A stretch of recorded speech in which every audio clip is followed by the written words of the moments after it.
Good morning प्यारे बच्चों, आप सभी का स्वागत है मेरे इस यूट्यूब चैनल पर। प्यारे बच्चों, इससे पहले हमने भारत आकार एवं स्थिति का 2 खंड हमने पूरे कर लिए हैं और आज इस अध्याय का अंतिम खंड हम स्टार्ट करने वाले हैं।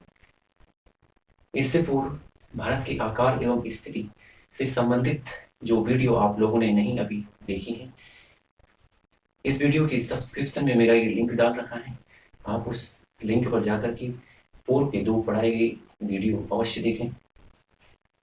भारत की स्थिति का हमने अक्षांशीय और देशांतरीय विस्तार के आधार पर इससे पिछले वीडियो में अध्ययन कर दिया है। आज हम भारत की स्थिति अपने पड़ोसी देशों के साथ किस प्रकार लगी हुई है, किस प्रकार समुद्री सीमाएं और स्थलीय सीमाओं से लगे हुए हमारे देश किन किन दिशाओं में भारत को अलग अलग क्षेत्रों में स्पर्श करते हैं, इस अध्याय में के अंतिम खंड में हम यह जान पाएंगे।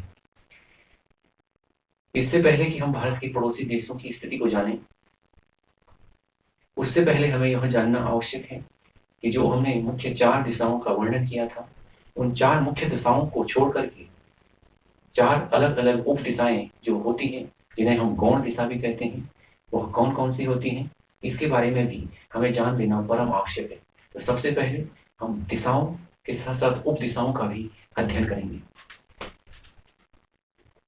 इससे पहले की वीडियो में हमने 4 मुख्य दिशाओं का अध्ययन कर लिया था।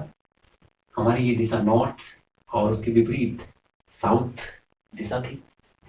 इसके बाद हमारी ईस्ट और ये वेस्ट दिशा है। इन 4 दिशाओं का अध्ययन हमने पिछले वीडियो में कर दिया है और मुझे पूरी उम्मीद है कि आपने इन दिशाओं का ज्ञान प्राप्त कर लिया होगा। इन 4 मुख्य दिशाओं की एक एक अपनी उप दिशा भी होती है और उन उप दिशाओं को हम आसानी से 2 दिशाओं के बीच एक रेखा को स्पर्श करते हुए यदि हम खींच लेंगे तो वह उस 2 दिशाओं की एक उप दिशा सामने आ जाएगी। जैसे नॉर्थ और ईस्ट के बीच हम एक सीधी लाइन खींचकर नॉर्थ ईस्ट उप दिशा को जान सकते हैं। इसी प्रकार नॉर्थ और वेस्ट उप दिशा के बीच, नॉर्थ और वेस्ट दिशा के बीच हम नॉर्थ वेस्ट उप दिशा को जान सकते हैं। इसी प्रकार साउथ और ईस्ट के बीच एक लाइन खींचकर हम साउथ ईस्ट उप दिशा को भी ज्ञात कर सकते हैं और इसी प्रकार साउथ और वेस्ट के बीच एक लाइन को खींचकर हम साउथ वेस्ट उप दिशा को भी जान पाएंगे।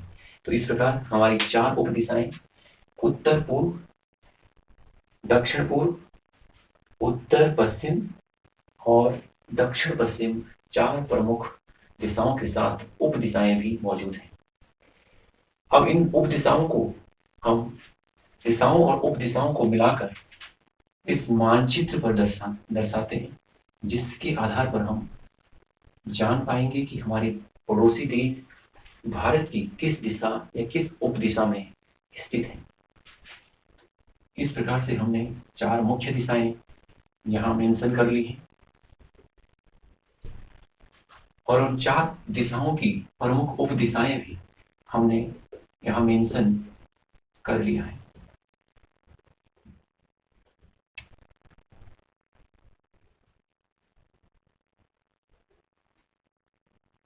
ये हमारी साउथ वेस्ट और ये नॉर्थ वेस्ट हमारी उप दिशा है। इसके बाद हम भारत के मानचित्र पर उन पड़ोसी देशों को दर्शाते हैं जो हमारे स्थलीय सीमा और समुद्री सीमा को टच करते हुए लगे हुए हैं। भारत का सबसे बड़ा पड़ोसी देश चीन है, चाहे जनसंख्या की दृष्टि से ले लो, चाहे क्षेत्रफल की दृष्टि से ले लो। इसके बाद चीन के साथ लगा हुआ चीन अधिकृत क्षेत्र तिब्बत है। यहाँ हमारा नेपाल पड़ोसी देश। इसके बाद सिक्किम से सीमा बनाता हुआ और अरुणाचल प्रदेश से सीमा बनाता हुआ हमारा भूटान पड़ोसी देश है। यहाँ हमारा म्यांमार पड़ोसी देश, यहाँ हमारा बांग्लादेश पड़ोसी देश है। यहाँ हमारा पाकिस्तान पड़ोसी देश है और कुछ सीमा हमारे देश में अफगानिस्तान देश की भी लगती है। तो इस प्रकार स्थलीय सीमा वाले हमारे प्रमुख पड़ोसी देश बांग्लादेश, म्यांमार, भूटान, नेपाल, चीन, पाकिस्तान और अफगानिस्तान है। जबकि समुद्री सीमा से लगा हुआ हमारा पड़ोसी देश श्रीलंका है।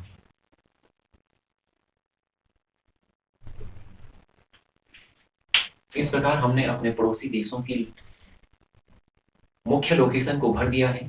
अब हमें यह जानना है इस मानचित्र के माध्यम से कि हमारे पड़ोसी देशों की भारत के सापेक्ष कौन सी स्थिति है। तो हम देख पा रहे हैं यदि हमें बांग्लादेश की स्थिति को जानना है तो बांग्लादेश भारत की पूर्वी दिशा में पड़ने वाला पड़ोसी देश है। यदि हमें चीन और नेपाल तथा भूटान की स्थिति को जानना है तो चीन की स्थिति नॉर्थ और नॉर्थ ईस्ट से लगी हुई दिशाओं से है। इसी प्रकार नेपाल हमारा नॉर्थ ईस्ट और भूटान हमारा नॉर्थ ईस्ट दिशा में स्थित प्रमुख पड़ोसी देश है। यदि हम पाकिस्तान की बात करें तो पाकिस्तान हमारा नॉर्थ से लगा हुआ और नॉर्थ वेस्ट तक सीमा बनाता हुआ प्रमुख पड़ोसी देश है। इसी के अलावा हम देखें तो श्रीलंका की स्थिति भारत की दक्षिण दिशा में पड़ती है। इस प्रकार दक्षिण दिशा में हमारा प्रमुख पड़ोसी देश श्रीलंका है। तो प्यारे बच्चों, इस प्रकार हमने भारत के पड़ोसी देशों को उनकी मुख्य स्थिति और साथ साथ में पड़ोसी देशों की भारत की सापेक्ष कौन सी दिशा में इनकी स्थिति है यह हमने जान लिया है। इसके बाद हम भारत के मानचित्र पर उन राज्यों की लोकेशन को जान पाएंगे जहां से भारतीय राज्यों से होकर कर्क रेखा गुजरती है। आप सभी को पहले से इस बात का नॉलेज है, इस बात का ज्ञान है कि भारत की 8 राज्यों से होकर कर्क रेखा गुजरती है और इसका अक्षांशीय मान 23.5 डिग्री उत्तरी अक्षांश है। कर्क रेखा का जो मान है 23.5 डिग्री उत्तरी अक्षांश है और भारत के 8 राज्यों से होकर यह रेखा गुजरती है।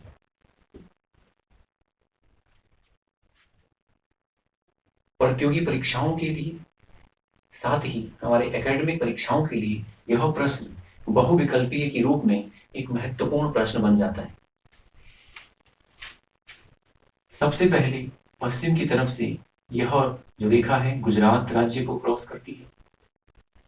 इसके बाद कुछ हिस्सा राजस्थान राज्य को टच करते हुए आगे बढ़ता है। इसके बाद हमारा मध्य प्रदेश राज्य पड़ता है जहां से यह सीमा यह कर्क रेखा गुजरती है। इसके बाद हमारा छत्तीसगढ़ राज्य है। इसके बाद झारखंड से यह कर्क रेखा गुजरती है और इसके बाद पश्चिम बंगाल से होकर यह कर्क रेखा 2 प्रमुख उत्तर पूर्वी राज्यों त्रिपुरा और मिजोरम से होकर आगे बढ़ती है। तो इस प्रकार प्रमुख जो 8 राज्य हैं गुजरात, राजस्थान, मध्य प्रदेश, छत्तीसगढ़, झारखंड, पश्चिम बंगाल, त्रिपुरा और मिजोरम, यहाँ से हमारी कर्क रेखा गुजरती है और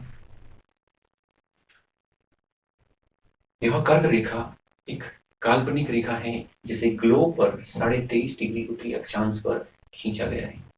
प्यारे बच्चों, इस प्रकार हमने भारत आकार एवं स्थिति का यह अंतिम खंड भी पूर्ण कर दिया है। आपके सिलेबस में जो प्रथम चैप्टर है वह पूर्ण हो चुका है। अब इसके बाद हम इस अध्याय का जो अभ्यास खंड है उसको करेंगे। अभ्यास खंड से पहले प्यारे बच्चों, आपने जो मेरे ये 3 वीडियो हैं उसको पहले गौर से ध्यान से सुन करके मनन करके पढ़ना है और फिर अभ्यास खंड को आप देखेंगे तो आपको अभ्यास खंड बहुत ही आसानी से आप उसको सॉल्व कर पाएंगे, उसको समझ पाएंगे। तो मिलते हैं हम अगले वीडियो में। तब तक के लिए आपका जो सहयोग मुझे लगातार मिल रहा है उसको बनाते रहिए। इस चैनल को सब्सक्राइब कीजिए और इस चैनल को अपने क्लासमेट्स, अपने जो फ्रेंड्स हैं उस सर्कल में भेजिए ताकि वो भी लगातार इसका अधिक से अधिक लाभ ले सकें। जो आपका स्नेह बना हुआ है उस स्नेह को लगातार बना के रखिए। तब तक के लिए मिलते हैं फिर अगले वीडियो में। जय हिंद।